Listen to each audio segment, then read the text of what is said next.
The magnolia tree had been there longer than the house itself. That was what Robert used to say.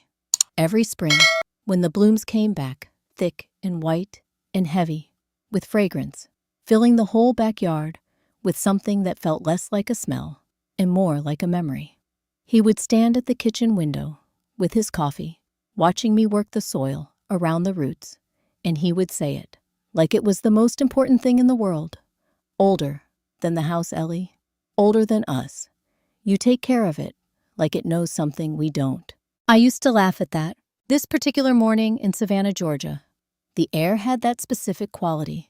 It only gets in late spring, warm, already at 6:30, thick with humidity, the kind that settles into your lungs and reminds you that the South doesn't do anything quietly, not even its weather. The street beyond our garden wall was still sleeping. No cars, no voices, just the distant sound of a mockingbird doing its level best to imitate every other bird in the neighborhood. I had been coming out here every morning for the past 3 months. Not because the garden needed me, though it did, but because this was the only place in the world where the silence felt like company rather than absence. And inside the house, the quiet had a weight to it. Out here, it simply was.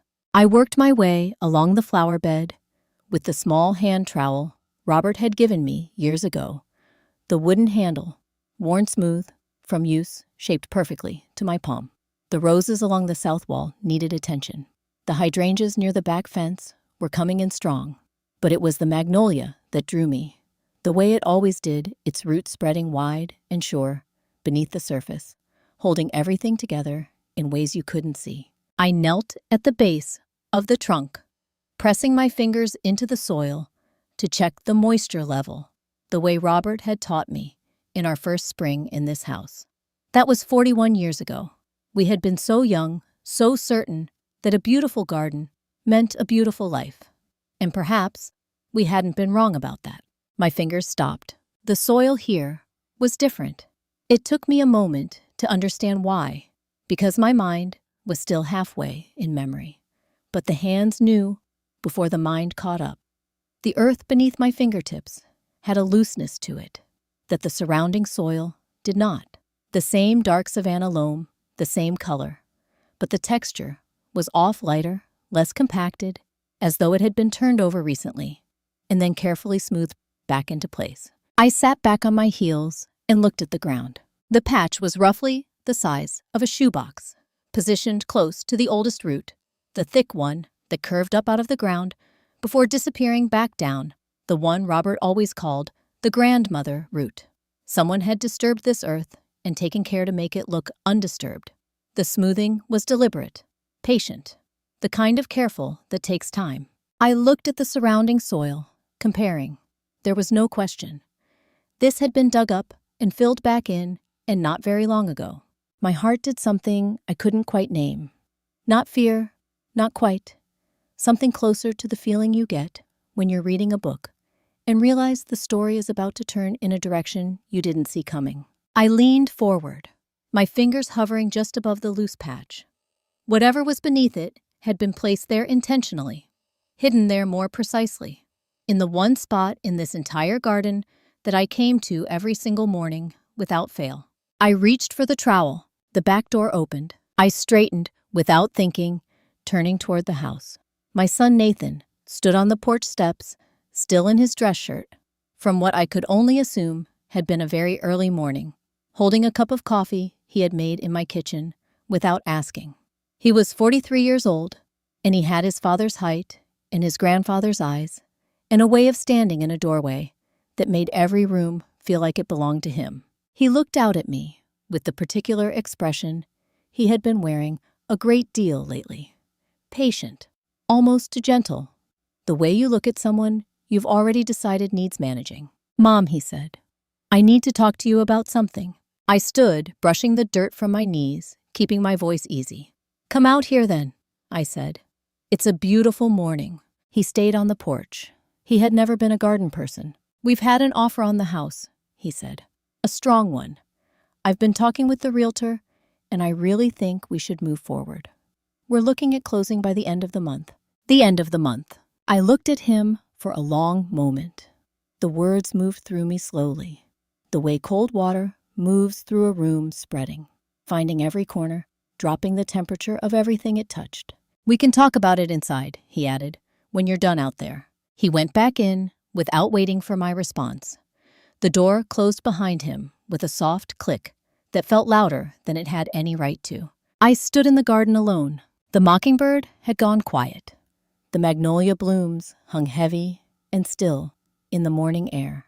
I looked back at the patch of loose earth near the grandmother root, at the place where someone had carefully hidden something they wanted me to find.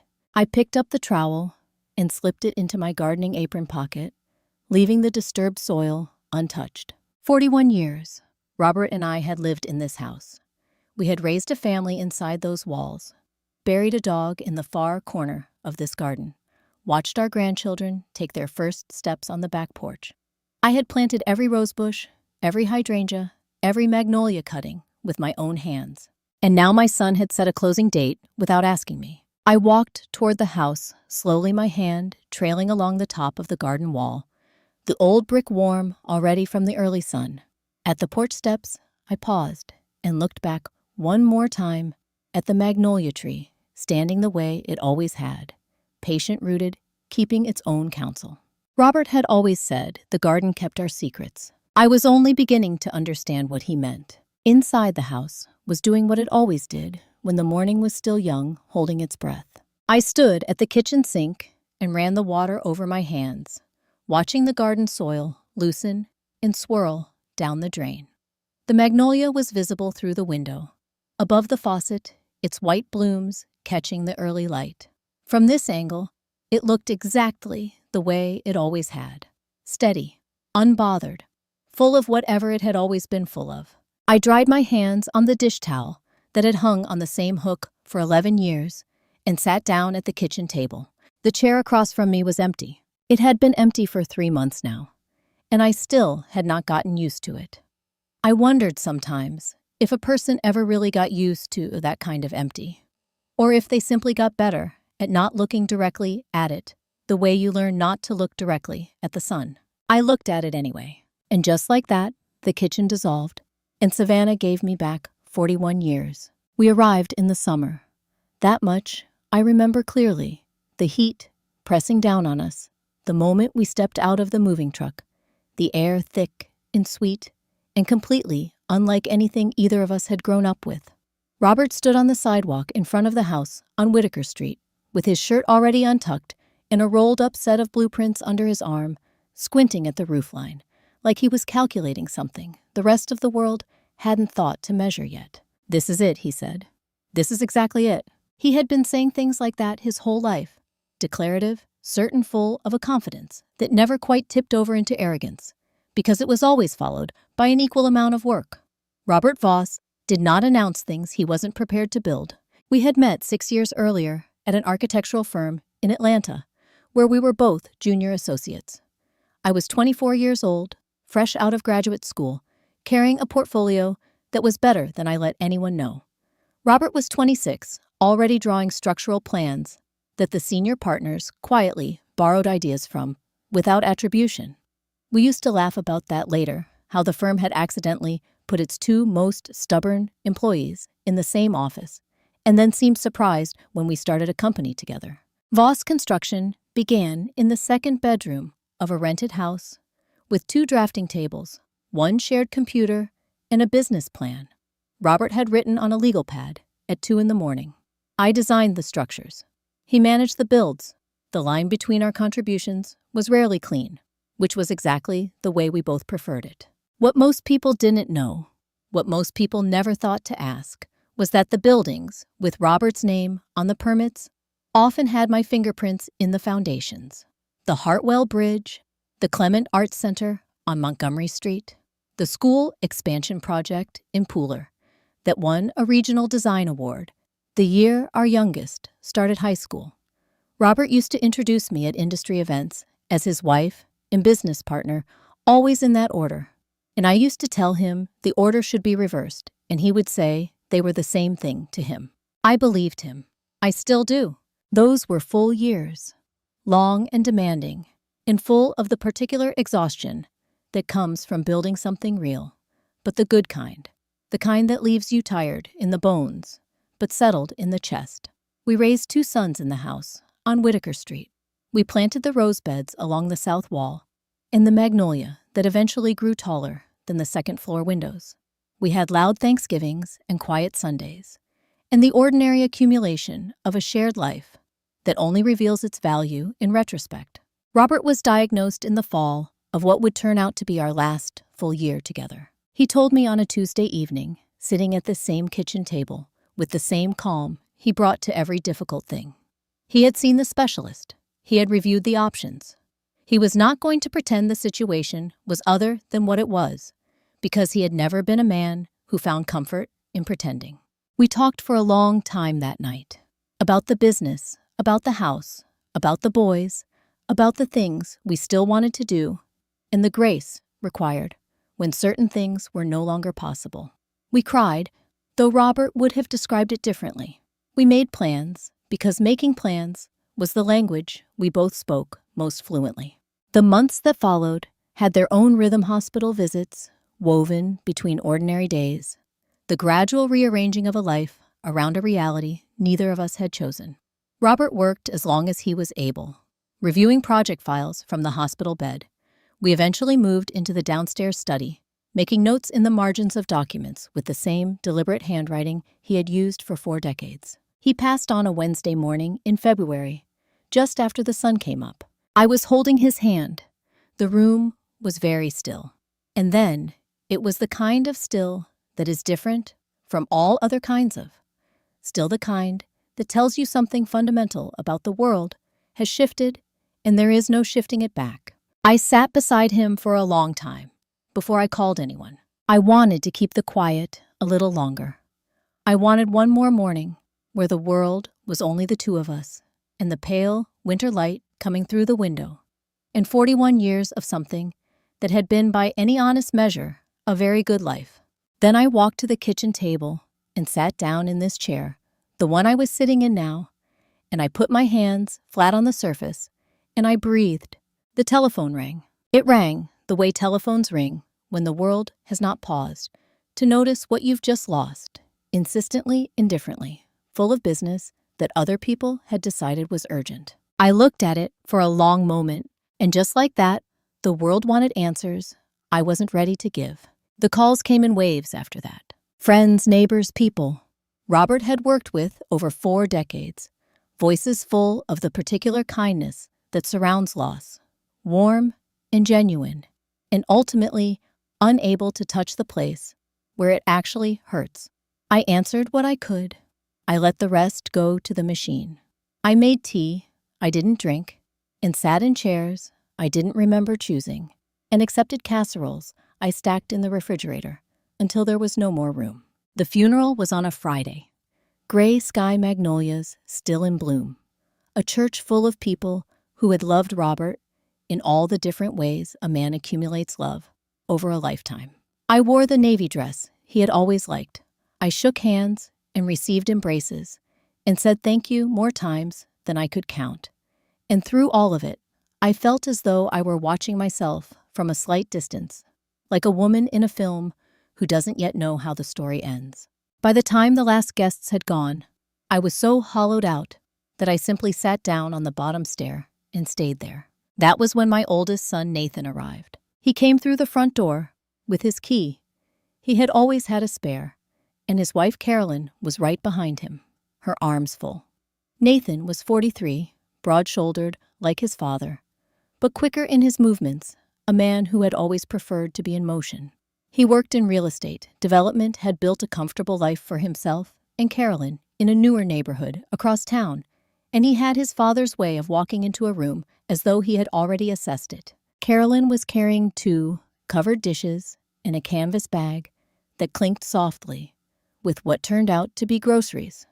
She was a careful, organized woman with a talent for anticipating what a situation required and providing it efficiently. She set everything on the kitchen counter with the practiced ease of someone who had already decided what needed to be done. Mom, Nathan said, coming to where I sat on the stairs and crouching down to my level. "You shouldn't be alone right now." I told him I was fine. He looked at me, the way people look at someone who has just said something they both know isn't entirely true, and he helped me to my feet with a gentleness that made my throat tighten. "We should get you something to eat," Carolyn said from the kitchen. Her voice was practical kind. "I'll heat up one of these, and we can all sit down together." The we felt good. I won't pretend it didn't. I was exhausted in a way I had never been before. Not the tiredness of hard work, which I knew well, but something that went deeper into the architecture of things, as though the structure that had held everything up had quietly shifted while I wasn't watching. Nathan and Carolyn, moving through my house, with purpose, felt like something solid to lean against. Nathan's younger brother, Greg, arrived a little while later. Greg was 41, 2 years behind. Nathan softer in his manner, the kind of man who had always been more comfortable listening than speaking. He worked in finance, lived with his wife and daughter, about 40 minutes away, and had always been the one who remembered birthdays without being reminded. He came in quietly, gave me a long embrace without saying much, and then settled into the corner of the living room with a cup of coffee, the way he always did at family gatherings present, but peripheral content to occupy the edges. I assumed he was struggling with his grief. Robert had been a complicated father in some of the ways that strong-willed men sometimes are, but Greg had loved him without reservation. His quietness that evening felt like mourning, and I left him to it. Over the following days, Nathan took charge, in the way he had always taken charge of things directly, efficiently, with the confidence of someone who believes that action is the best response to difficulty. He was probably right about that. I was not capable of much action at the time. "Mom, there's a lot of paperwork involved in a situation like this," he said one afternoon, sitting across from me at the kitchen table with a legal pad and a pen. "The business, the accounts, the property documents. Dad handled most of this stuff himself, and it's going to be complicated. I want to help you through it, but I'll need access to some things to get started." I appreciated that. Robert had always managed the administrative side of Voss Construction, the permits and accounts, and quarterly filings, the details that kept the machinery running. I had always been more comfortable with the creative and structural work.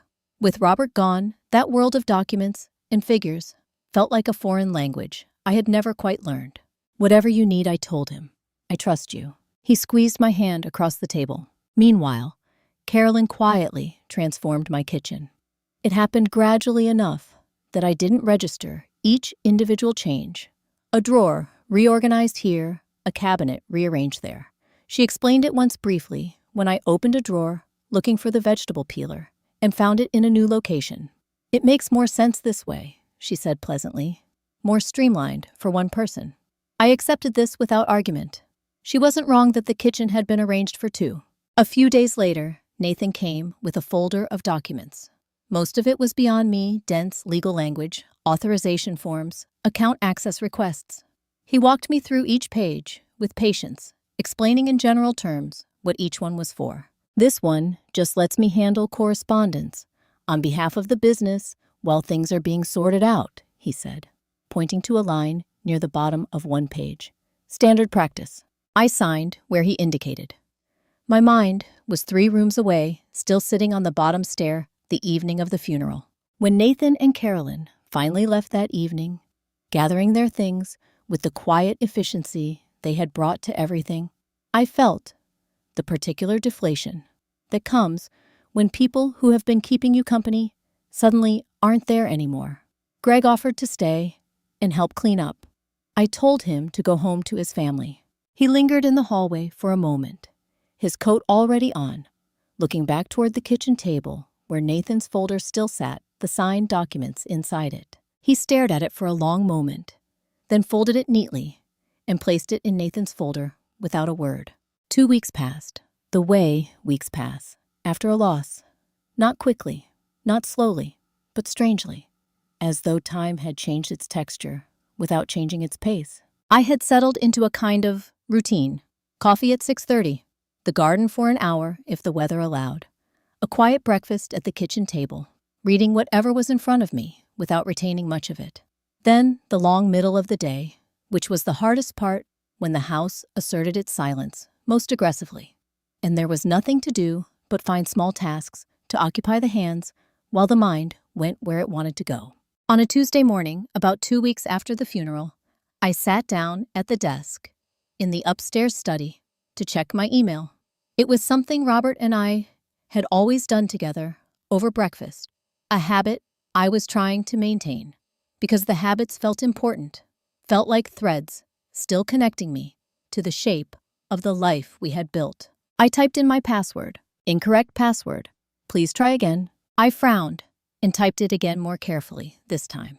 The same message came back. I sat looking at the screen for a moment. I had used the same password for years, a combination of numbers and letters that Robert and I had chosen together, unremarkable and easy to remember. I was not in the habit of forgetting things, even in grief, even in the fog that had settled over the past weeks. I knew my password. I called Nathan. "Oh," he said, his voice easy and unbothered. "Yeah, I reset that a few days ago. There were some security concerns, suspicious activity on the account. I took care of it. I'll set you up with the new one when I come by this weekend." I asked him what the suspicious activity had been. "Just some phishing attempts," he said. "Nothing serious. It's safer this way, Mom. You don't need to worry about it." Safer. That was the first time I noted the word specifically. Not because it alarmed me, it didn't, not then, but because it settled into my ear in a way that most words don't. I wrote it down on the small notepad I kept by the telephone, the one where I used to jot grocery lists and appointment reminders. I wrote safer. And then I went back to my morning. The banking situation revealed itself 3 days later. I had written a check, something small, a donation to the Historical Preservation Society that Robert and I had supported for many years, and it was returned. I received the notice in the mail and read it twice before the meaning fully landed. In 41 years of managing a household, I had never had a check returned. Robert and I had been careful people, methodical people. This did not happen to us. I called the bank directly, this time rather than Nathan, and the woman who answered was polite and thorough, and ultimately delivered information that made the kitchen feel suddenly smaller than it had ever felt before. There had been changes to the account, she explained carefully. Access modifications. She recommended I speak with the co-authorized account holder. When I asked who that was, she told me. I thanked her and set the telephone down very gently, the way you set something down when your hands aren't entirely steady. I called Nathan. He answered on the second ring, already explaining before I had fully formed the question. "Mom, I should have mentioned this sooner, I know, but I needed to be able to move things around, to handle the business expenses, and it was easier to do it this way than to call you every time something needed attention. You've been through enough. I'm trying to make things simpler for you." Simpler. I will. Some. I am so, Mommy. Hey, Mommy.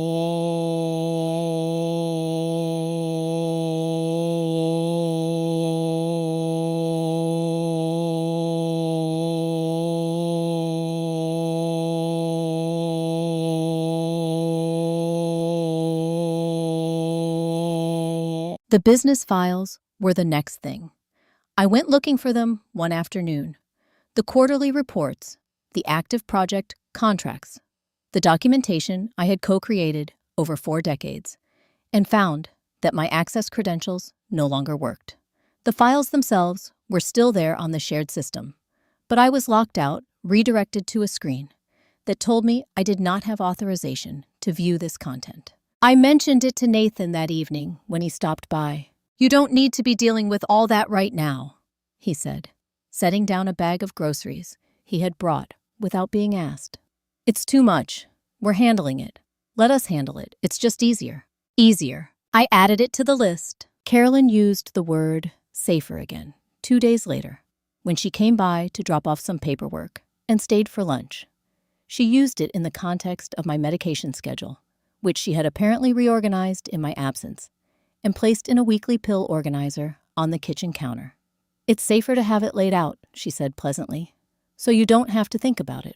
The cameras arrived on a Thursday. Nathan installed them himself, moving through the house with a small drill and a level and the focused efficiency he brought to any project. 6 of them in total, 1 at the front door, 1 at the back, 1 in the hallway, 1 in the kitchen, 1 on the staircase, landing 1 aimed at the driveway from the window of the upstairs study. He explained each one as he mounted it. For your security, Mom, so we can check in on you without having to call every 5 minutes, so we know you're okay. I walked behind him from room to room and watched him work and counted. 1, 2, 3, 4, 5, 6. I did not say what I was thinking, which was that 6 cameras in a house where 1 woman lived alone was not a security system. It was something else. I did not say this because I wasn't certain enough of it yet, because the alternative that my son was simply worried about a mother who lived alone in a large house was entirely reasonable, and I did not want to be the kind of woman who sees threat in love. But I went back to my notepad that evening. Safer, simpler, easier. I looked at the 3 words for a long time. Then I wrote 2 more beneath them, better and necessary, because Nathan had used both in the past week and I had only just remembered. 5 words, all of them kind-sounding, all of them reasonable in isolation. I looked at them arranged together on the small white page. They were building something around me, 1 quiet word at a time, and I had been standing still letting them. The morning I drove to the bank, I was thinking about the hydrangeas. They needed cutting back. I had noticed it the day before, when I was working near the south wall, the stems getting leggy and overgrown in the way hydrangeas will when they aren't attended to properly. I had a pair of pruning shears somewhere in the garage that Robert had bought the spring before he got sick, still in good condition, and I was planning to find them after I finished at the bank and spend the afternoon in the garden. That was the entirety of my plan for the day. Pruning shears and hydrangeas. The branch on Drayton Street was quiet at that hour, the way it always was on weekday mornings. A few people at the teller windows, a young man waiting near the loan officer's desk, the soft, institutional sounds of a place that handles other people's important things with practiced calm. I had been coming to this particular branch for over 30 years. The woman who used to greet customers by name had retired the previous spring, but the building still felt familiar in the way that places do when you have given them enough of your time. I took my place in line and waited. When I reached the window, I explained what I needed: a straightforward withdrawal, an amount I had withdrawn before without any difficulty. The teller, a young man with careful eyes and a name tag that said Marcus, typed my information into the system. Then he stopped. He looked at the screen, then at me, then back at the screen. "I'm sorry, Mrs. Voss," he said. "There seems to be a restriction on this account." I didn't understand the word in that context at first. Restriction. It was a word that belonged in other sentences. Restricted area, restricted access, the kind of language that applied to places you weren't supposed to go, not to an account I had held for 3 decades. What kind of restriction, I asked. He was uncomfortable. I could see it in the way he shifted his weight, the careful neutrality he was working to maintain. "It appears that you are listed as a secondary account holder," he said. "The primary authorization has been transferred." I asked him to show me the documentation. He hesitated briefly, professionally, and then turned his screen slightly so I could see it, or printed a summary. I don't remember which exactly. Only that what appeared in front of me was a document bearing my name, and beside it, my signature. Except that it was not my signature. I have signed my name approximately the same way since I was 19 years old. The capital E with its particular forward lean, the double L that I always connected in a single fluid motion, the V of Voss that Robert used to say looked like a bird in flight. 41 years of blueprints and contracts and closing documents and birthday cards had worn the motion into my hand, the way water wears a channel into stone. My signature was not something I needed to think about. It was simply something my hand did. The signature on the document in front of me had the right letters. It had approximately the right shape. But it did not have the motion. It did not have the years. It was a careful copy, made by someone who had studied the original and reproduced its appearance without understanding that a signature is not just a pattern, it is a record of all the times you have signed before. I looked at it for what felt like a long time, but was probably only a few seconds. Then I thanked Marcus, picked up my purse, and walked out of the bank. I did not make a scene. I did not demand to speak with a manager. I did not cry, though I could feel the pressure of it behind my sternum, that particular tightness that precedes tears when you are determined not to have them in a public place. I walked to my car in the small parking lot beside the building, got in, closed the door, and sat. The street outside this windshield was going about its business. A woman walked past with a stroller. A delivery truck idled at the corner. The world was entirely unaware that something had just shifted beneath it. I put my hands in my lap and I breathed. What came to me in the stillness of that car was not rage and not panic, but a memory. I was 26 years old, sitting at a drafting table in the second bedroom of a rented house, and Robert had just slid the first official contract for Voss Construction across the table to me. "Sign here," he said, and his voice had that quality it got when he was trying not to show how much something mattered to him. "Make it real, Ellie." I had picked up the pen and signed my name for the first time as a business owner, as a partner, as a woman who was building something that would outlast the moment. Robert had looked at the signature for a long moment and then looked at me. "That's it," he said quietly. "That's the whole thing right there." I had not fully understood what he meant at the time. I thought he was talking about the contract. Sitting in the parking lot on Drayton Street, 4 weeks after I had buried him, I understood that he had not been talking about the contract at all. Someone had taken my signature and used it as though it were simply a tool, a shape to be borrowed, a formality to be replicated, as though 41 years of everything it represented could be reduced to ink on a page and reassigned without consequence. I sat with that understanding for a while, letting it settle into its proper place. Then I reached into my purse and took out my telephone. I scrolled through the contacts slowly. Past names I called regularly. Past names I hadn't called in months, until I reached one I hadn't dialed in a very long time. A name that belonged to a different chapter of my life, a chapter I had not thought to return to until this moment. I looked at it for a moment. I had spent 4 weeks waiting for someone to help me. It was time to help myself. I pressed call. She arrived at 2:30, still in the clothes she had been wearing when I called jeans and a gray sweatshirt from the university, her dark hair pulled back in a hurried knot. She had driven 40 minutes from campus without stopping to change, without asking whether I was certain. She simply came. Isabella Izzy, as everyone had called her since she was old enough to have opinions about her own name, was 19 years old, and Greg's daughter, the only grandchild who had inherited Robert's particular quality of stillness. Not quietness exactly, but the ability to be fully present without filling a moment unnecessarily. She had spent her first year studying computer systems at the technical college across town, a choice that had surprised some people and surprised no one who had watched her dismantle and reassemble household electronics since she was 12. She stood on the porch and looked at me with her father's eyes. "Tell me everything," she said. So I did. We sat in the kitchen while I talked, and she listened completely, without interrupting, her hands wrapped around a mug of coffee. She had poured herself with the ease of someone who knew where everything in this house lived. I told her about the bank, about the document, about the signature that had my shape but not my history. I told her about the past 4 weeks, the passwords, the accounts, the locked files, the cameras Nathan had installed with such careful explanation. When I finished, she looked up at the camera mounted above the kitchen doorway. "Let's go outside," she said. We walked to the far end of the garden near the magnolia, where the angle of the eaves meant no camera could reach.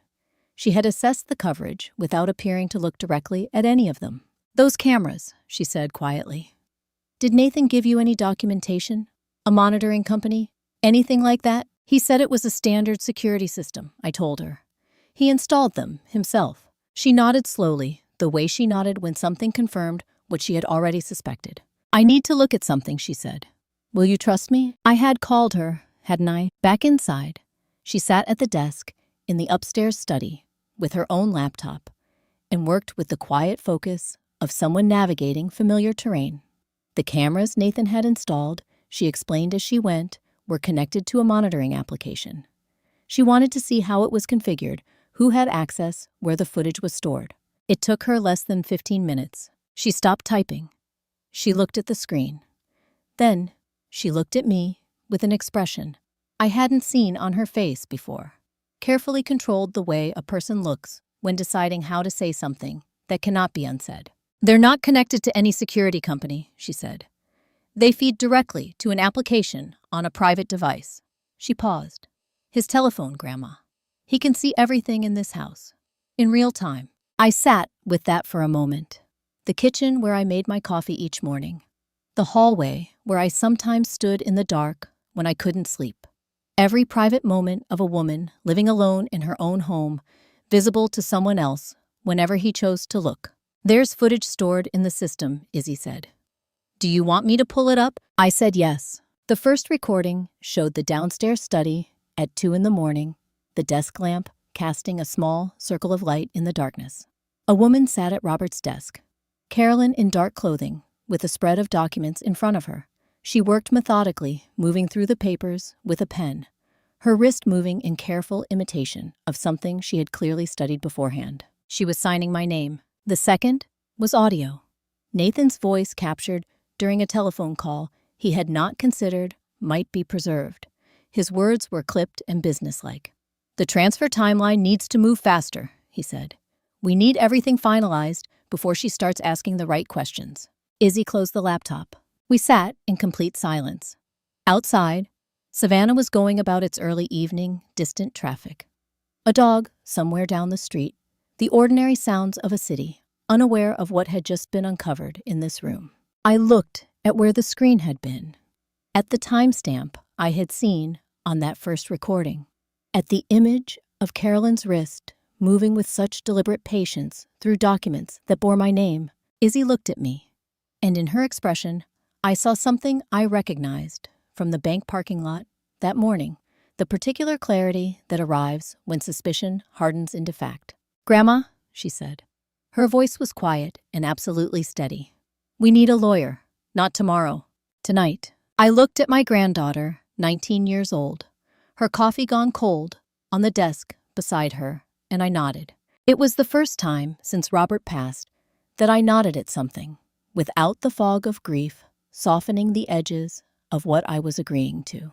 Just a single clear certain nod. The office of Patricia Nguyen, attorney at law, occupied the second floor of a narrow brick building on Jones Street, in the part of Savannah where the architecture still remembered the 19th century, and the live oaks had grown wide enough to shade both sides of the road at once. The building had a brass nameplate beside the door and a staircase that announced every step, and when Izzy and I reached the top and knocked, a voice from inside said to come in with the calm of someone who had been expecting the knock. Patricia Nguyen was a composed woman in her early 50s, with dark hair threaded through with silver, and the kind of posture that suggested she had spent decades in rooms where precision mattered. Her desk was orderly, in the way that working desks are orderly, not empty, but organized everything in a known location. She rose when we entered, and she looked at me in a way that I did not immediately know how to interpret. Not surprise, not the polite warmth of a professional greeting a new client. Something quieter than both of those things. The look of someone who has been waiting for a specific person to walk through a specific door and is now watching it happen. Mrs. Voss, she said, please sit down. She knew my name. I had not given it when Izzy had called ahead from the car. I sat. Izzy settled into the chair beside me, her laptop bag across her knees, and I understood without discussion that she would let me lead this. I appreciate you seeing us on such short notice, I began. Pat, she had already indicated I should call her, that, settled back into her chair with the measured ease of someone entirely comfortable with the weight of what was in the room. "It isn't short notice," she said simply. And then before I could ask what she meant by that, she continued, "Why don't you tell me what happened today? Start wherever feels right." So I did. I told her about the bank, about Marcus, and the document, and the signature that belonged to someone else's understanding of my name. I told her about the cameras, about the footage Izzy had found, about the timestamp, and Carolyn's careful wrist moving through documents in the dark at 2 in the morning. Izzy opened her laptop and showed Pat the recordings without comment. Pat watched both of them twice, her expression unchanged, her hands folded on the desk in front of her. When it was done, she was quiet for a moment. Then she said, "The footage alone is sufficient to establish forgery. Combined with the account documentation from the bank, you have the foundation of a serious legal matter. Not a civil dispute, a criminal one." The word criminal sat in the room between us. I had known it in the way you know things before you are ready to say them. But hearing it spoken in a measured, professional voice, in a quiet office on Jones Street, made it real in a different way. The way a diagnosis, made by a doctor, is different from the suspicion you have been carrying alone. I asked her how she knew my name. She looked at me steadily for a moment. Then she said Robert came to see me. About 3 months before he passed. The room rearranged itself slightly. 3 months before. That would have been in the fall, when Robert was still well enough to drive himself across town, when we were still in the early stages of understanding what the illness would require of us. He had kept appointments during that period, medical ones, business ones, and I had not asked about every one of them. We had given each other that kind of space for 41 years. I had not thought to question it. "He came alone," Pat continued. "He was very clear about that this visit was to be kept entirely separate from anything you or the family might know about."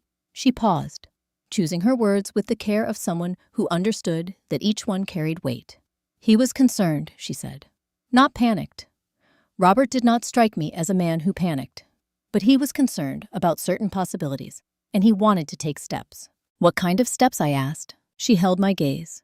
"He asked me to prepare certain things," she said, "and to hold them until you came to me, until I came to her. Not if, until." I looked at my hands in my lap for a moment.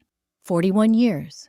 He had known me for 41 years, and apparently he had known, in that quiet, certain way, he had always known things, that this day would eventually come, that I would eventually sit in this chair. The grief that moved through me then was different from the grief of the past 4 weeks. It was not the grief of loss. It was the grief of being understood completely, across time, by someone who was no longer there to see it. I straightened in my chair. "What did he ask you to prepare?" I said. Pat looked at me for a moment with that same steady expression. Then she said, "There's something else, Mrs. Voss, beyond what the footage establishes, beyond what the bank records show. Robert left something that speaks directly to what Nathan has been doing." She paused. "But I think Robert wanted you to find that part yourself, in his own words, in his own way." She opened the top drawer of her desk and took out a small envelope, cream-colored, slightly worn at the corners, as though it had been handled and set aside more than once. She placed it on the desk between us. On the front, in Robert's unmistakable handwriting, the same deliberate print he had used on blueprints and legal pads and birthday cards for 4 decades, were 4 words: "For when you're ready." I looked at it for a long moment. Izzy beside me did not move or speak. I reached out and picked up the envelope. It was lighter than it should have been for something that felt so heavy.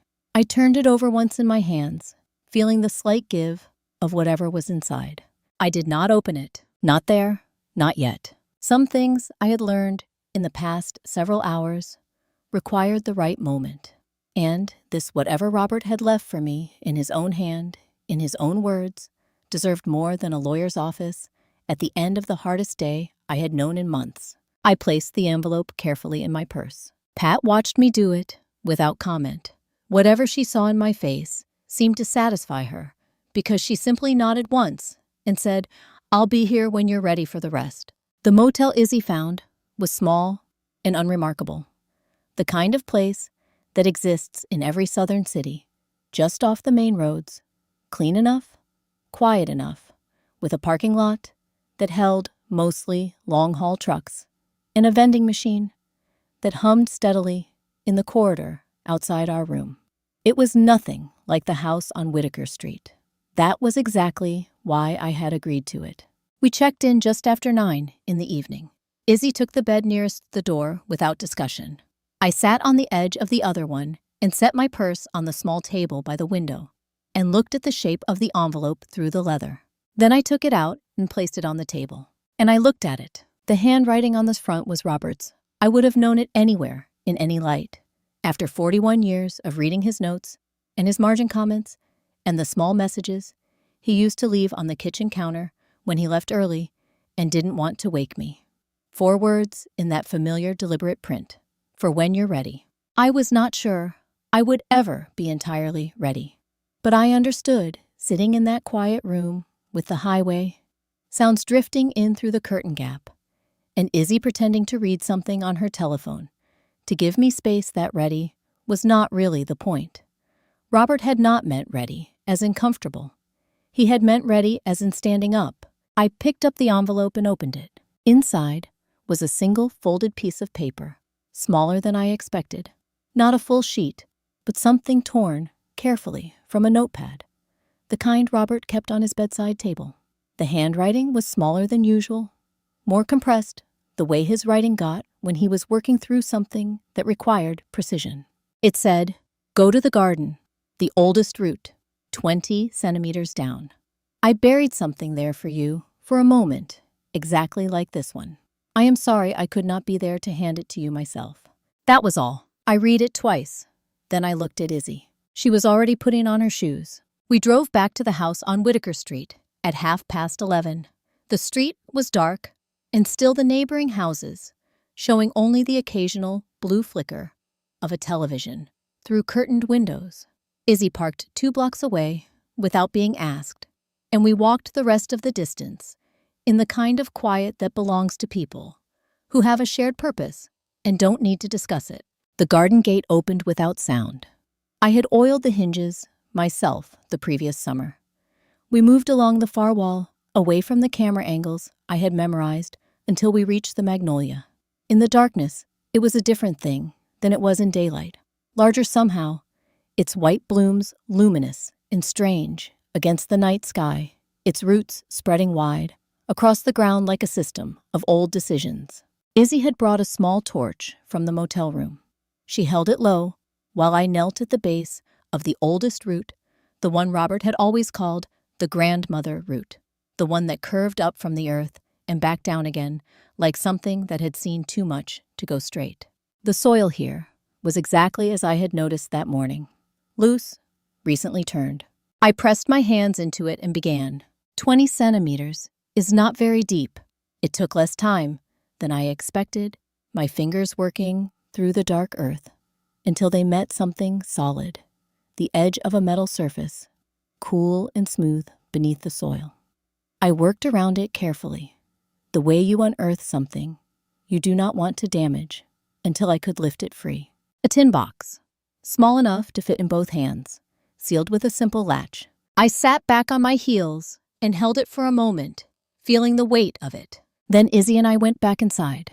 We sat at the kitchen table, the same table where I had signed documents I hadn't read, where Nathan had explained things in careful, patient language, where Robert and I had eaten thousands of ordinary meals, and I opened the latch. Inside, folded together, were 2 things. A letter, several pages long, written in Robert's hand on the same notepad paper as the instructions, and beneath it, a small rectangular drive, the kind used to store documents, its surface labeled in Robert's print with a single word, ours. I read the letter first. He had written it in October, he said at the top, when he still had the clarity for long thoughts. He wrote about us first, about Savannah, and the magnolia, and the blueprints, and the life we had assembled together, from nothing but will and mutual stubbornness. He wrote about the boys, about his hopes for them, about the ways he had perhaps not always seen clearly what was directly in front of him. Then he wrote about Nathan. He did not use harsh words. He was not a man for harsh words. But he was precise, the way he had always been precise, and he described what he had observed over the preceding years with the clarity of someone who has finally decided that love and honesty are not opposites. He wrote about steps he had taken, a company structure established separately, a revised document filed with Pat arrangements designed to ensure that what we had built together could not be quietly disassembled without consequence. He had not told me because he had hoped he was wrong. He had prepared everything because he had known he might not be. The last lines read, "The garden always kept our secrets. Now, let it keep you safe. Everything you need is on the drive. Pat knows the rest. You are not the woman who needs rescuing, Ellie. You never were. But everyone deserves to know that someone prepared for the storm on their behalf. I did. I always will have." I sat for a long time after I finished reading. Izzy plugged the small drive into her laptop without a word. A folder opened, documents, records, files, organized with the same methodical care Robert had brought to everything. I did not read them all that night. I didn't need to. I could see enough to understand what he had done and why. I folded the letter slowly, pressing the creases back into place with my thumb.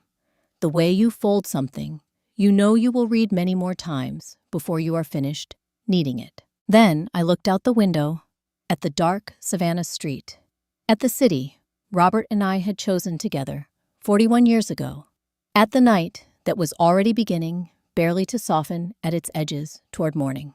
I was not alone. I had never been alone. I just hadn't known where to look. Morning came, the way mornings do, after nights that have asked too much of you, not gently, not gradually, but all at once, the light through the motel curtains, sudden and indifferent to whatever had happened in the dark. I had slept perhaps 3 hours. Izzy had slept less than that, I suspected, though she said nothing about it when she rose and made coffee from the small machine on the dresser and handed me a cup without being asked. We did not talk much over that coffee. There was a particular kind of understanding between us by then that had moved past the need to fill silence with words. By 8 o'clock, we were back in the car.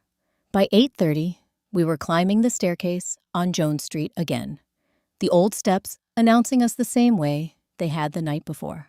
Pat was already at her desk. She looked up when we came in, and something in her expression told me she had not slept a great deal either. She was dressed with the same careful precision as the previous evening, her desk cleared of everything except a legal pad and a pen and a cup of coffee that steamed gently in the morning air.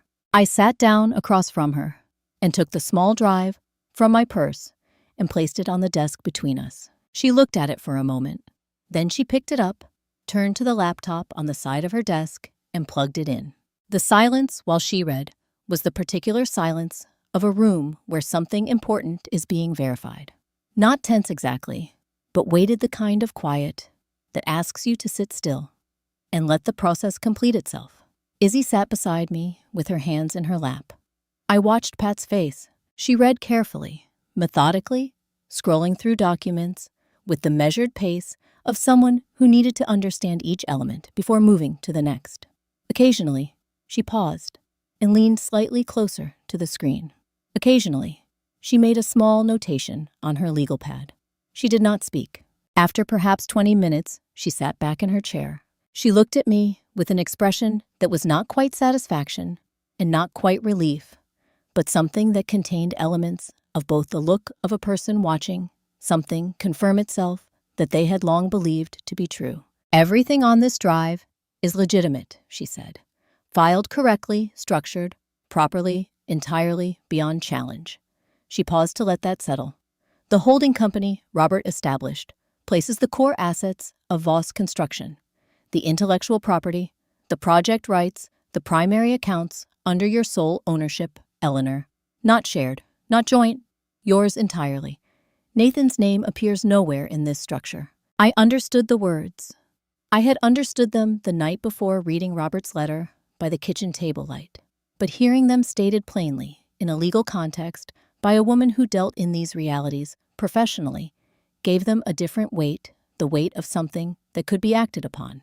Nathan has been operating, Pat continued, as though he held authority over assets that were never illegally his to touch. Every transaction he has made, every document he has filed, under the assumption of control, all of it was executed without valid standing. She turned to a printed document she had apparently prepared before we arrived. Robert also filed a revised will, she said 72 hours before he passed. I was present when he signed it. It was witnessed properly and has been held in secure storage since that date. She slid the document across the desk so I could see it without handing it to me entirely. A professional courtesy, I understood, allowing me to read at my own pace, without the pressure of holding something so significant in my hands. The language was precise and relatively clear, even to a non-legal reader. Robert had restructured the distribution of his estate in ways that differed substantially from the earlier version. But the element that stopped my eye was a specific clause near the end, a conditional provision worded with the kind of careful deliberateness that told me Robert had thought about it for a long time before committing it to paper. In the event that evidence of financial misrepresentation, unauthorized account access, or document fraud is established against any named beneficiary, that beneficiary's interest is revoked in full and permanently. I read it twice. Nathan had not simply lost the protection of a favorable will. He had, through his own actions, over the past 4 weeks, activated the very clause designed to remove him. Every forged signature, every unauthorized transfer, every document Carolyn had signed in the dark, at 2 a.m, each one was a step Nathan had taken toward a consequence he had not known was waiting for him. Robert had not disinherited his son out of anger or suspicion. He had written a provision that only activated if Nathan chose to earn it. I set the document down carefully. Pat gave me a moment.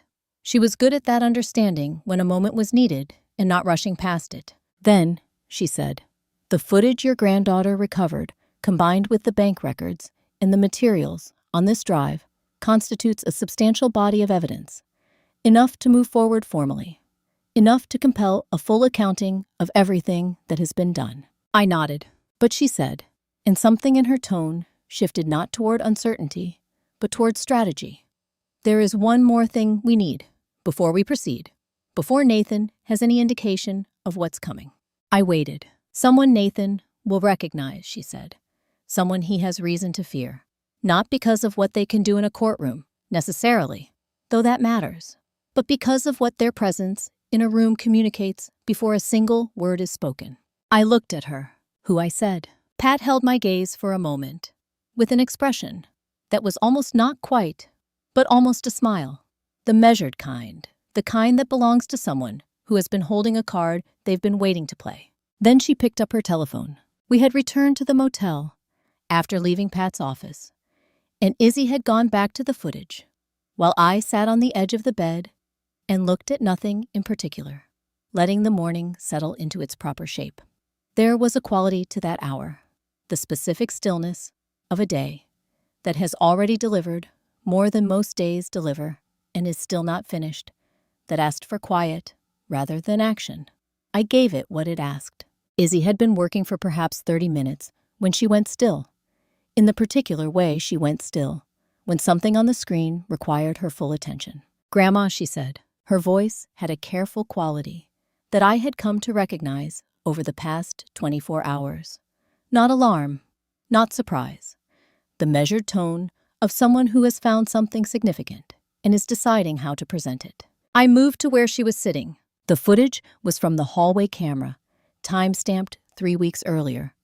Nathan was visible from behind, standing near the staircase, his telephone to his ear. He was not aware, as he had apparently not been aware on the previous recording, that the device he had installed to monitor others was doing the same to him. His voice was clear enough to follow. He was reading from something, an email. It sounded like the language formal and clipped, and the content was about money, about a specific transaction made 10 years ago by someone he referred to only as you, about records he had obtained and retained, about what would happen if those records were shared with certain people. The name he used at the end of the call was Greg. I straightened up slowly. I thought about my younger son, standing in the corner of the living room, the evening of the funeral, quiet, in the way I had attributed to grief. I thought about the way he had looked at the signed documents on the kitchen table before placing them in Nathan's folder. I thought about every family gathering over the past decade where Greg had sat at the edges of conversations between his brother and himself, agreeing more than disagreeing, deferring more than a man of his age and intelligence needed to defer. I had read it as temperament. It had been something else entirely. I asked Izzy to find his number in my telephone.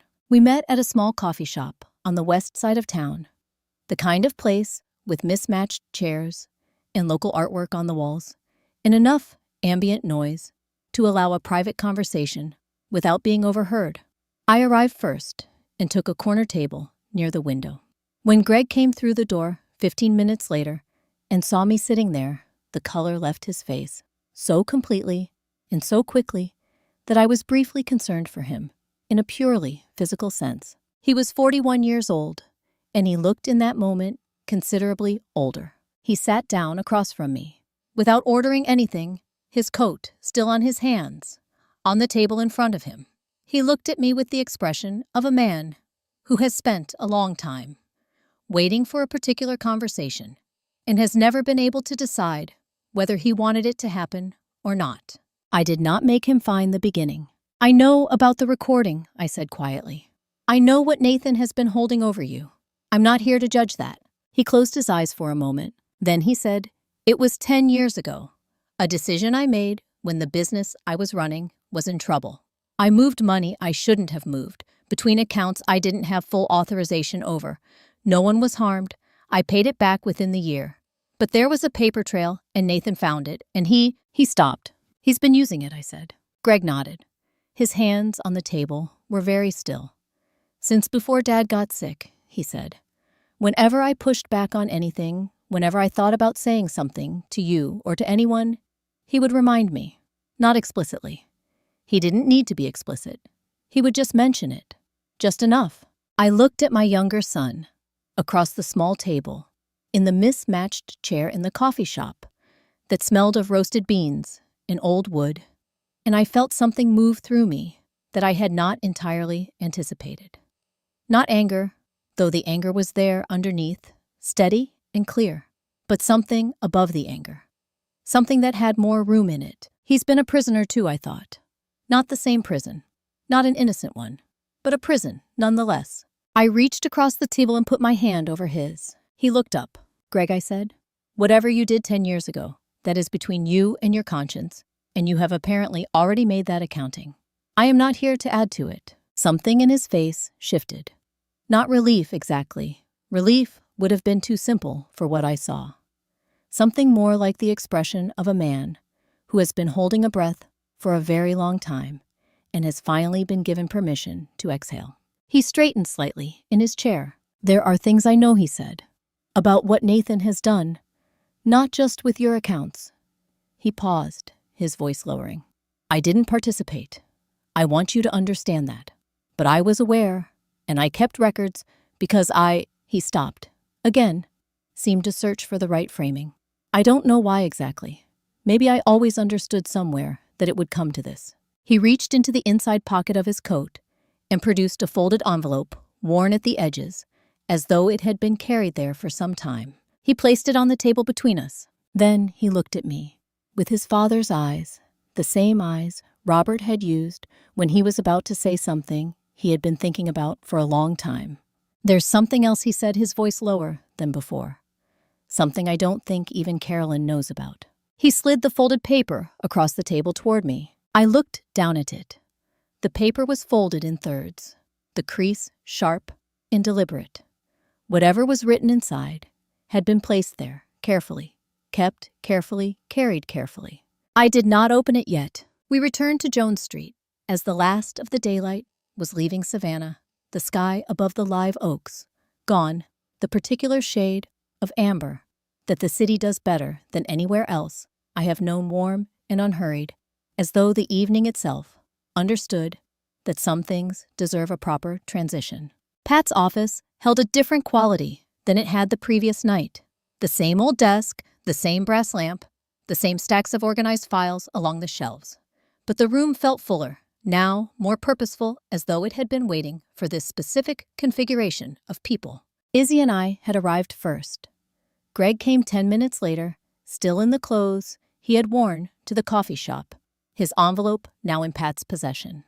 He took the chair nearest the door, which I noticed without commenting on the habit of a man who had spent years keeping one foot in the exit. Pat sat behind her desk and reviewed the contents of the envelope Greg had brought, making small notations on her legal pad. The room was quiet, in the way rooms are quiet when the people in them are each carrying something significant and have agreed, without discussing it, to hold those things still for a moment longer.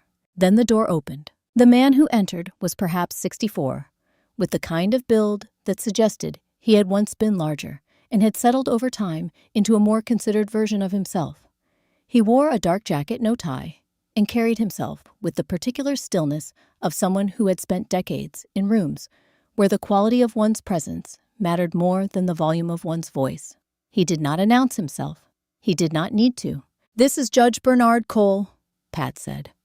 "Retired from the family court bench, currently consulting on matters involving financial exploitation and what the law refers to as elder coercion." Judge Cole nodded once, at each of us in turn, at Izzy, at Greg, and then at me, where his gaze settled for a moment with an expression of quiet assessment. "Mrs. Voss," he said. His voice was unhurried, the kind of voice that had delivered consequential things in consequential rooms for a very long time. "I've read the materials Patricia shared with me this afternoon. I want you to know that what has been done to you is not unusual. That is not a comfort. I don't offer it as one. But it means there is an established framework for addressing it. And it means I have seen where the vulnerabilities in that framework lie." I asked him what his connection to this situation was beyond the professional. He and Pat exchanged the briefest of glances. 7 years ago, Judge Cole said I presided over a civil matter involving a family business dispute in this county.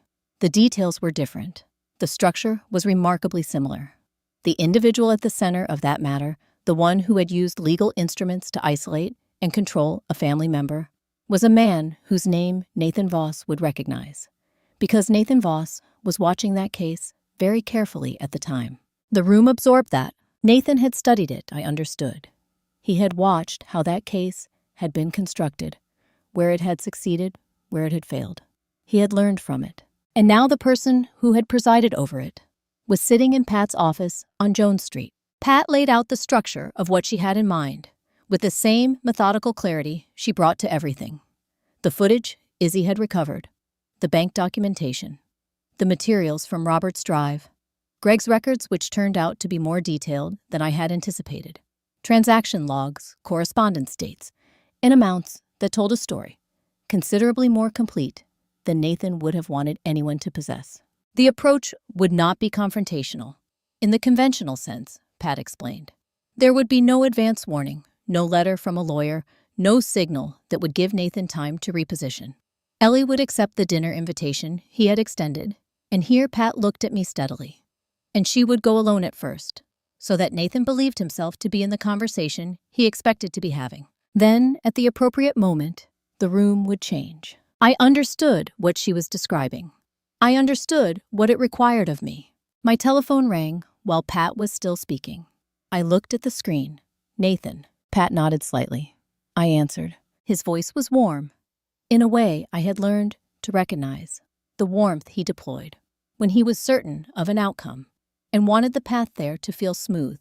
"Mom," he said, "I think we've both had some time to think, and I'd really like us to sit down together. Just family. Dinner at the house tomorrow evening. Would you come?" I looked at the window across the room, at the dark Savannah Street below, at the city that had been mine for 41 years. "Of course," I said.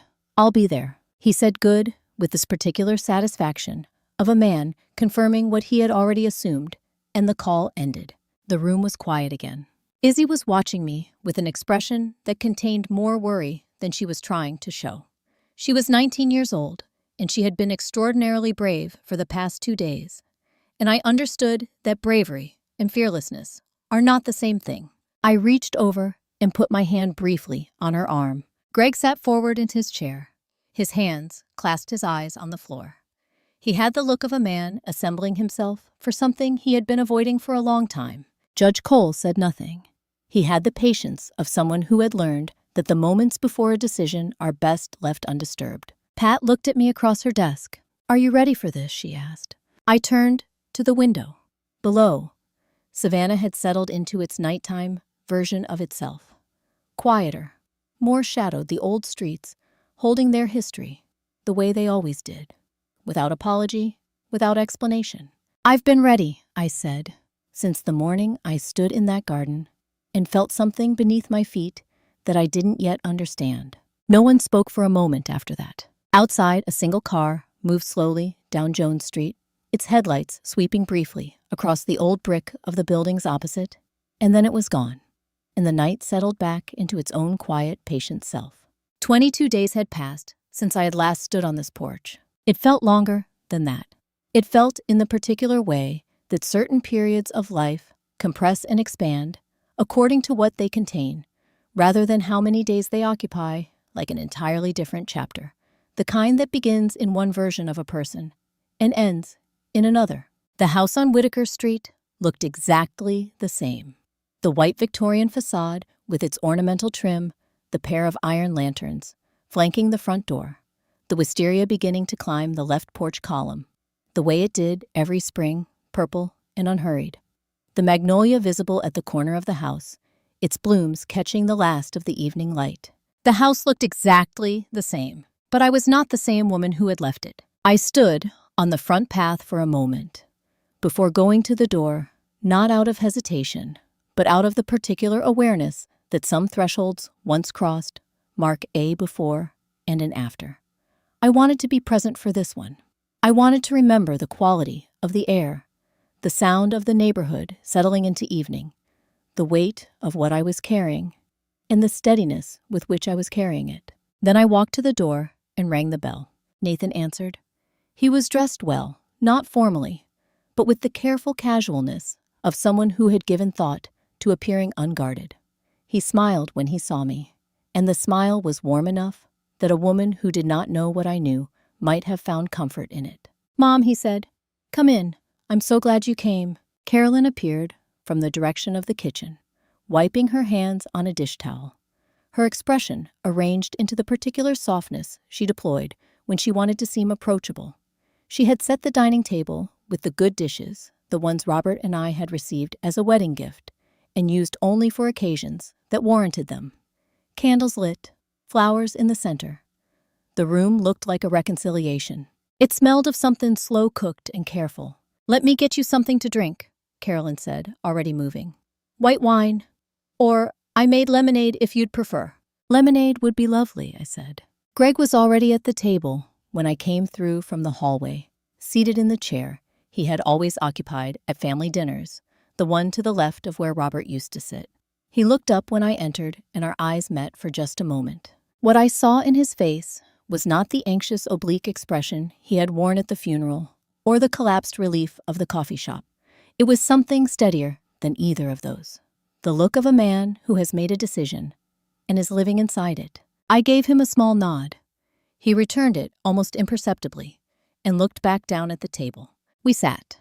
Carolyn brought food and conversation in equal measure, moving the evening through its early motions with the efficiency of someone managing a production. The food was good. It had always been good. Carolyn was a careful cook, and the conversation covered the acceptable surface territory of a family dinner. The weather, a neighbor's recent renovation, a vague reference to how good it was to all be together again. Nathan was patient. I had always known him to be patient when patience served a purpose. He ate and listened and contributed to the conversation at appropriate intervals, and he watched me with a steadiness that he had arranged to look like warmth. I watched him back, and I thought about blueprints. A blueprint is not the building. It is the intention of the building rendered in precise and legible form so that every person involved in the construction understands exactly what is being made. Robert had taught me that on our first day at the firm in Atlanta, and I had spent 4 decades applying it to structures of steel and glass and timber. It applied equally well, I had discovered, to people. Nathan had a blueprint. I could see it now, with a clarity that had taken 22 days, in an envelope buried under a magnolia tree, to achieve. The warm greeting, the good dishes, the careful small talk. All of it was the elevation drawing of something he intended to build tonight, and I knew its dimensions as precisely as if he had handed me the plans. He made his move between the main course and what Carolyn described as a dessert she had been working on all afternoon. He reached to the side of his chair and produced a folder, slim, leather-covered, the kind that suggests seriousness without announcing it, and placed it on the table with the ease of someone producing something unremarkable. "There are a few things I'd like to go over with you tonight," he said. "Nothing complicated. Just some final paperwork that will make everything cleaner going forward." He opened the folder and turned it toward me. Inside was a set of documents, perhaps 4 pages, dense with legal language, that I had learned over the past 2 days to look at differently than I once had. He uncapped a pen and held it out. "Just one more signature, Mom," he said. "Then everything is settled." I looked at the pen in his extended hand. I looked at the documents in front of me. I looked at the candles and the good dishes and the flowers in the center of the table, and Carolyn watching from her side of the table with an expression calibrated precisely between casual and expectant. I looked at Greg, who was looking at his water glass with the focused attention of a man who is counting something internally and has nearly reached the end of his count. Then I picked up the pen, and I set it down beside the folder without touching the paper. Nathan's expression did not change. That was the fact that it did not change at all, that it remained arranged in that patient warmth because a man who was not prepared for resistance would have shown at least a flicker of surprise. "Before I sign anything," I said, keeping my voice as easy and pleasant as the dinner conversation had been, "I think we should wait for the other guests." Nathan's brow drew together. "Just slightly. Just enough." "What other guests?" he said. From the front of the house, the doorbell rang. Nathan went to answer the door himself. I watched him cross the dining room with the unhurried confidence of a man who expects to find a misunderstanding on his porch, a neighbor perhaps, or a delivery that had been misdirected. He moved the way he always moved in this house, with the ease of someone who had long since decided that ownership was a matter of comportment rather than paperwork. He opened the door, and I watched his face change. It did not happen all at once. It was not the dramatic collapse of a man caught completely off guard. It was more precise than that, a sequence of small adjustments, each one arrived at as the next piece of information registered. First the recognition, then the calculation. Then beneath both of those, something that was not quite fear, but was closely adjacent to it. Judge Bernard Cole stood on the porch of the house on Whitaker Street in the Savannah evening, and he looked at Nathan Voss with the patient, unhurried expression of a man who has all the time that is needed and intends to use it carefully. Pat stood beside him, her leather folder under her arm, her face composed and entirely neutral. "Good evening, Nathan," Judge Cole said. Nathan said nothing for a moment. Then he said, "Judge Cole." His voice had flattened in a way that voices flatten when the words being spoken are buying time for the mind to work. "I believe your mother invited us," Pat said pleasantly. "May we come in?" There was no graceful way to say no. Nathan stepped back from the door. They came in, and the house rearranged itself around their presence, the way rooms do when the balance of something fundamental has shifted. Pat set her folder on the dining table without asking, beside the leather folder Nathan had placed there with such careful casualness 20 minutes earlier. The 2 folders, side by side, told a story without a word being spoken. Carolyn had risen from her chair. She stood near the kitchen doorway, her dish towel still in her hands, her expression recalibrated into something neutral that I could see required effort to maintain. Greg had not moved. He sat in his chair with his hands in his lap, looking at the center of the table. His stillness, the particular stillness of a man who has been waiting for something for a long time and is now watching it begin. Pat opened her folder. What followed was not theatrical.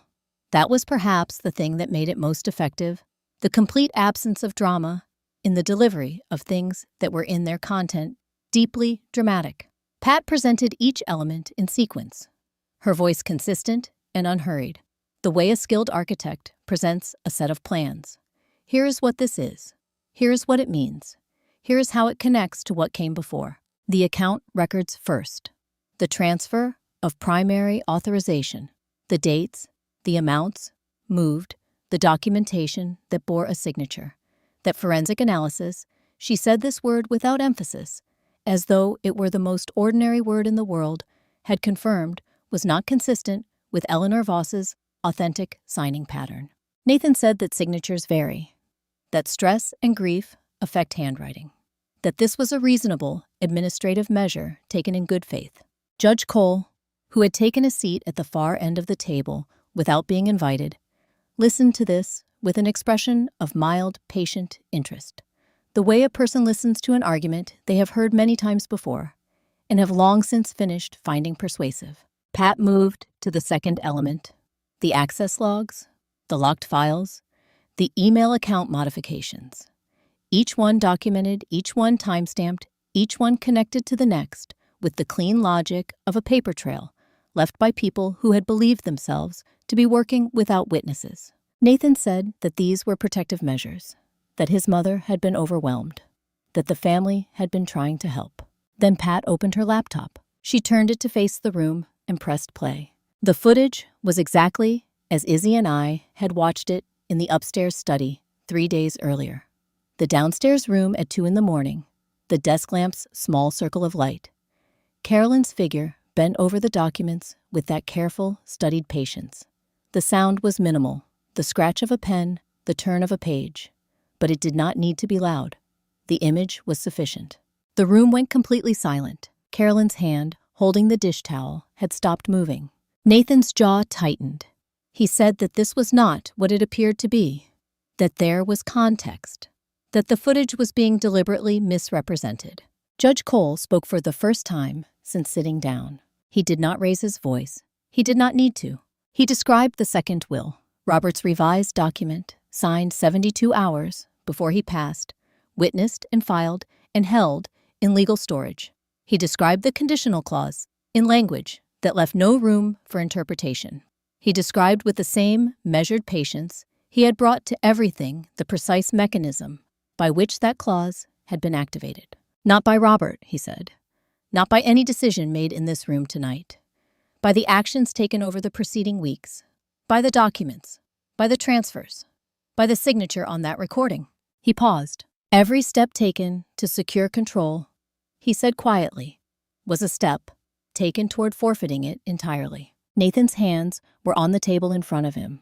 I watched them begin, very slightly, to shake. He looked in that moment less like the man who had installed cameras in his mother's hallway, and more like someone standing in a structure he had built himself, feeling for the first time the particular sensation of realizing that the foundation was not where he had believed it to be. Carolyn was watching him. She had been watching him, I realized, since the moment Pat had opened the laptop. Not the footage Nathan, as though she had shifted the object of her attention and found something there that required careful examination. The silence in the room had a texture now, the specific texture of something on the verge of changing in a way that could not be unchanged. Nathan, Carolyn said. Her voice was not loud. It was not trembling. It was something considerably more unsettling than either of those. It was level, and it was cold, and it carried within it the particular quality of a person who has just rearranged their understanding of a situation and is not finished rearranging. What account is she talking about? The question stayed in the room, the way certain questions do not fading, not being absorbed by the surrounding air, but remaining exactly where it had been placed, at the center of everything waiting. Nathan did not answer. He looked at Carolyn, then at the table, then at a point somewhere between the two that was neither her face nor the surface in front of him, but some internal calculation that was visibly not arriving at a satisfactory result. Greg stood up. He did it quietly, without announcement, pushing back his chair with the careful deliberateness of a man who has decided on something and is committed to seeing it through before he can reconsider. He reached into the inside pocket of his jacket, the same jacket he had worn to the coffee shop the previous afternoon, and produced the folded paper he had given me, which Pat now held in her folder. He placed his copy on the table. "This is a transaction record," he said. His voice was steady in the way that voices are steady, when steadiness has been chosen rather than arrived at naturally. 8 months of transfers, moving from the joint accounts into a separate holding that Carolyn's name does not appear on. He slid the paper toward the center of the table. Carolyn looked at it. She did not pick it up immediately. She looked at it the way a person looks at something they have been handed that they need a moment to fully understand. And then she reached out and drew it toward her and read it with the focused attention of a woman who had spent years working in financial institutions and knew exactly what she was looking at. The silence while she read had a different quality than the silence before. "That was not what we agreed," she said finally. Her voice had not changed in volume. It had changed in temperature. There was a number on that document that I could see from where I sat, was substantially larger than whatever Nathan had represented to her as the scope of what was being moved. Nathan said her name. She looked up at him. "I have been part of this," she said. She was not asking. She was accounting, organizing the facts of the situation with the same precision she brought to everything. "I have been part of what has been done here because you told me it was being done one way, and it was being done another way entirely." "That is not," Nathan began. "Don't," she said. One word, flat and final, and entirely without the softness she had deployed so consistently over the preceding weeks. The warmth that had arranged casseroles and reorganized kitchen drawers and explained away every uncomfortable thing with a pleasant and reasonable tone, all of it was gone, and what remained was something considerably more direct. She turned to Pat. "I would like to discuss a separate arrangement," she said. "Whatever cooperation you need from me in exchange for consideration of my own position, I am prepared to have that conversation." Pat nodded once. "We can do that," she said.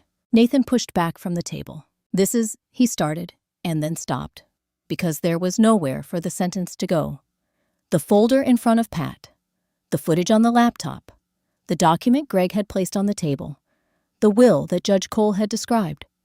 Each of these things was a wall, and he had run out of directions that did not end at one. He stood at the head of the table, the same spot he had occupied at every family dinner in this house for as long as I could remember, the spot his father had once occupied, the spot that Nathan had assumed for himself, so gradually that none of us had thought to mark the moment it happened.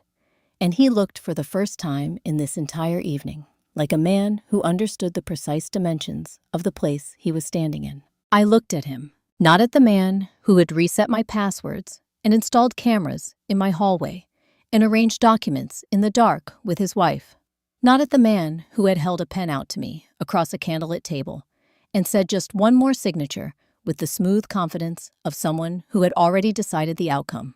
I looked at the boy who had sat at this same table at 7 years old with a gap where his front teeth should have been eating cereal and telling Robert and me about a dream he'd had where he could fly. I looked at the young man who had called from his first real job, his voice doing a poor job of hiding how frightened and proud he was in equal measure. I looked at all the versions of him that had accumulated over 43 years, and I understood that they were all still in there somewhere beneath everything that had been chosen and built on top of them.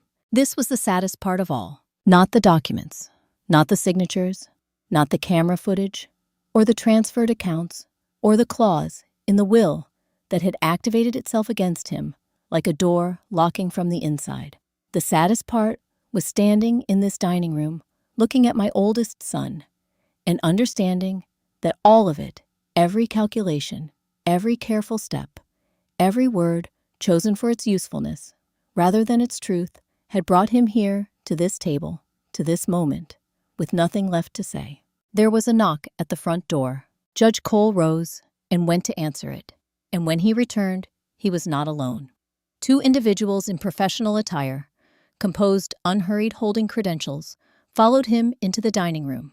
They introduced themselves in the way that people in their profession introduced themselves briefly and clearly, and they directed their attention to Nathan with the impersonal courtesy of people performing a function rather than rendering a verdict. Nathan looked at me across the table, just once, for just a moment. I did not look away, but I did not give him anything to read in my face, because there was nothing there that would have helped either of us. Then I looked away. I looked at the magnolia through the dining room window, just visible, in the darkness, beyond the glass. The grandmother root, the white blooms, the place where Robert had buried something in the earth and waited for me to find it. I had wanted justice. I had it now. But no one had warned me that justice and peace are not always the same thing. After everyone had gone, the house settled into a silence I had not heard in a very long time.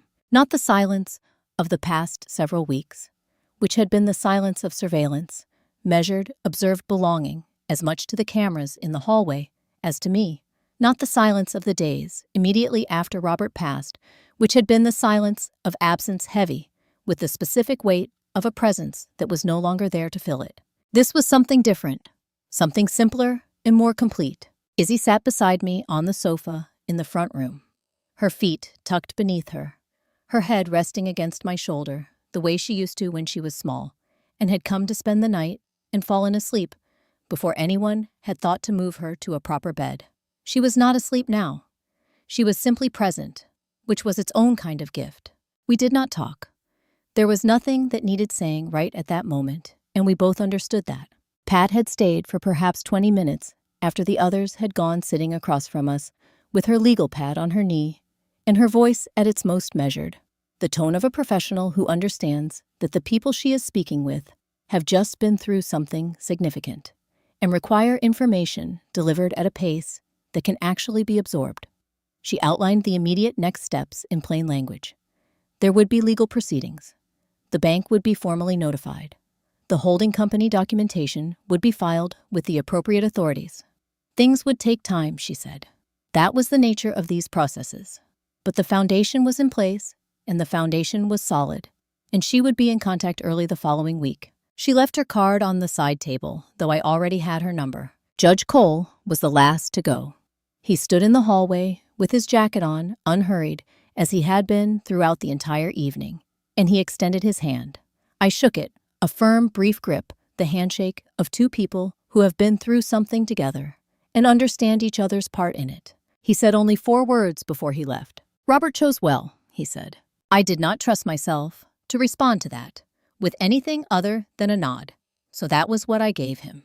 He seemed to understand.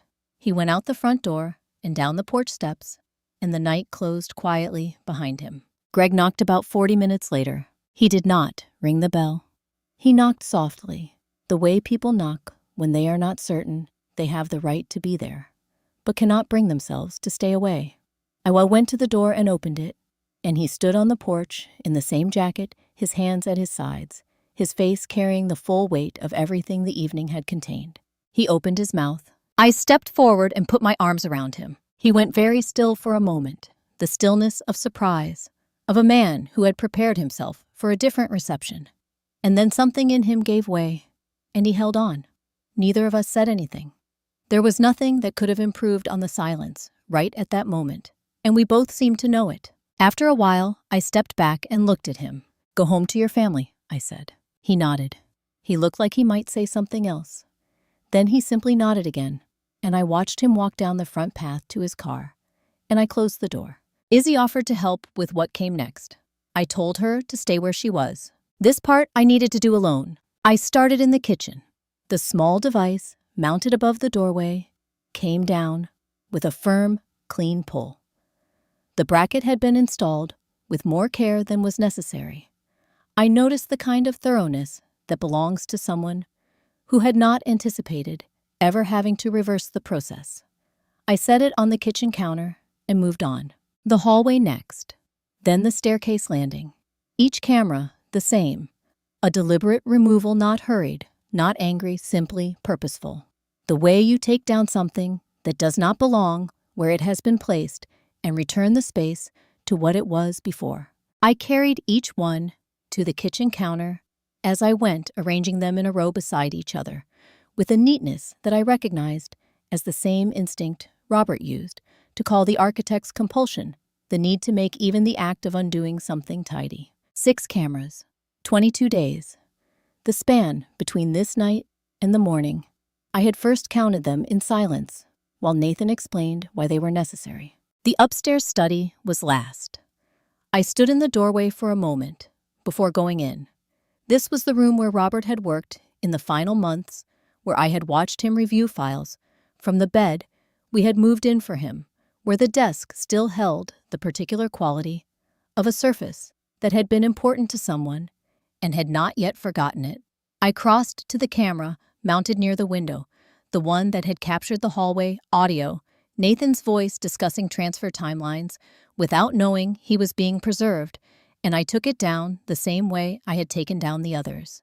Then I stood at the window for a moment. The garden was dark below the magnolia, a pale shape in the nighttime, the grandmother root invisible beneath the earth, but present the way things are present when you know they are there.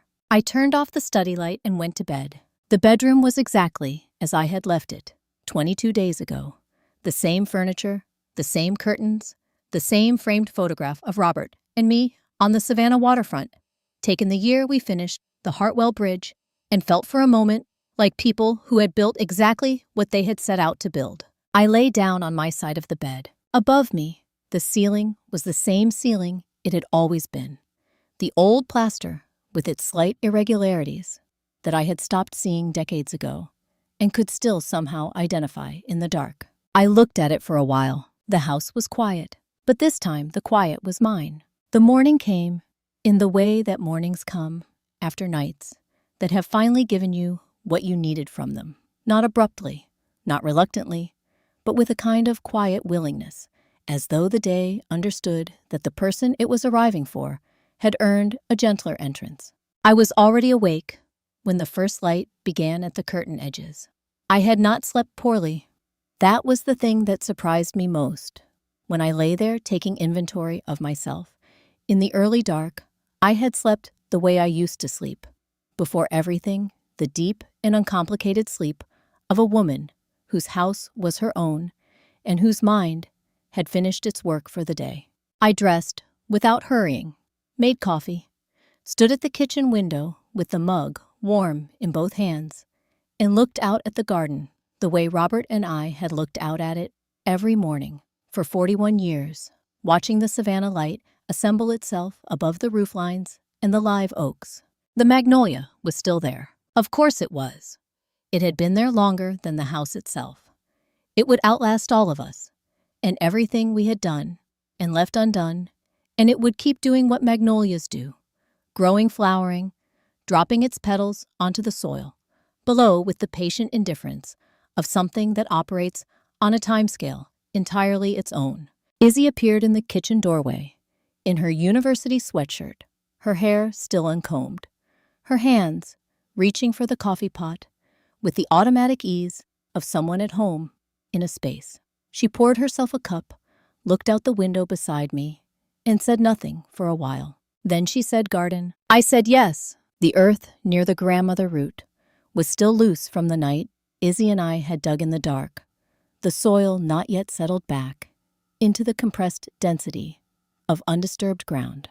We had a flat of mixed perennials that Izzy had, with characteristic forethought, picked up from the nursery on her way to the house that morning. Nothing elaborate, just the kinds of flowers that do well in Georgia soil, in southern heat, the kinds that come back on their own once they have established themselves. We knelt together at the base of the magnolia and worked in the way that people work when they are doing something that does not require discussion, passing the trowel back and forth, pressing roots into the prepared earth, tamping down the soil around each new plant with the heel of the hand.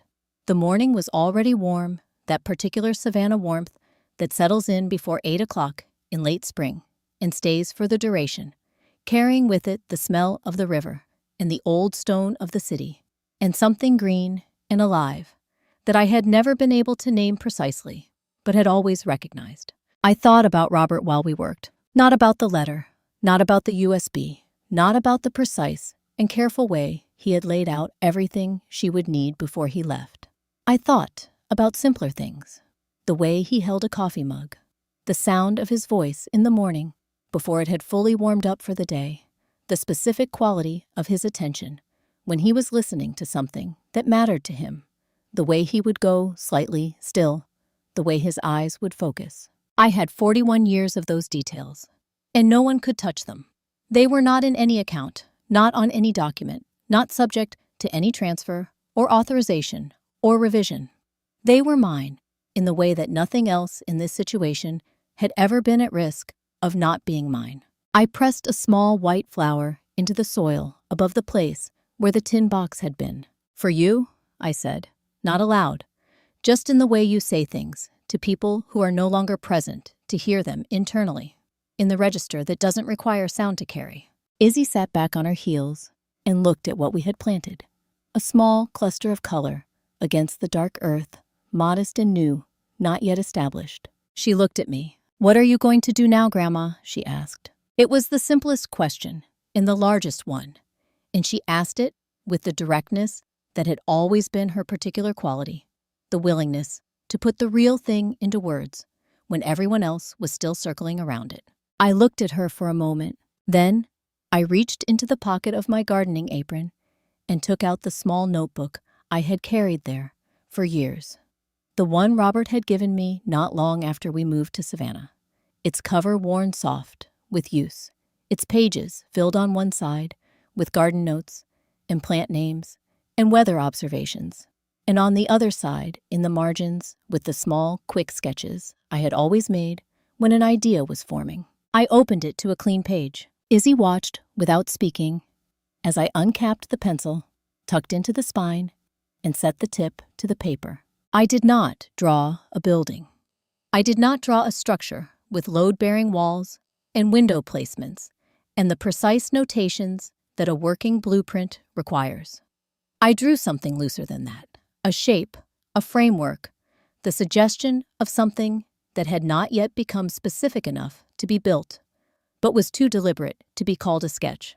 A life, the next version of it, rendered in the only language I had ever found entirely trustworthy. The morning light moved across the page as I worked that particular angled Savannah light that comes in low and golden in the early hours, finding the texture of the paper and the slight indentations of the pencil lines and making them visible in a way that flat overhead light never quite manages. It was the same light that had fallen across 41 years of blueprints on 41 years of drafting tables, and it behaved now exactly as it always had, honestly, without preference, illuminating whatever was placed beneath it. I held the notebook up when I was done. The lines were rough. The proportions were approximate. It looked in the way that first drafts always look like a thing that would require revision before it could be built. That was fine. That was exactly right. Nothing worth building had ever gone up from the first draft. Robert always said a blueprint is just a dream with measurements. I had plenty of both. 3 weeks had a way of moving slowly when you were watching everything rebuild itself from the ground up. The morning I walked into the Voss Construction offices on Abercorn Street, I wore the same charcoal jacket I had worn to every ribbon cutting Robert and I had ever attended together. It still fit. I wasn't sure whether that was a comfort or simply a fact, but I buttoned it anyway, stood at the glass door for a moment, and pushed it open. The front desk went quiet first. Margaret, who had worked reception for 11 years, looked up from her keyboard and stopped mid-sentence in whatever she had been saying to the young man beside her. She blinked once, then she stood. "Mrs. Voss," she said. Not a question, a recognition. "Good morning, Margaret," I said. "Please sit down." She didn't. Neither did the 3 others who had drifted to the doorway of the drafting room, drawn by some instinct that something had shifted in the building's air.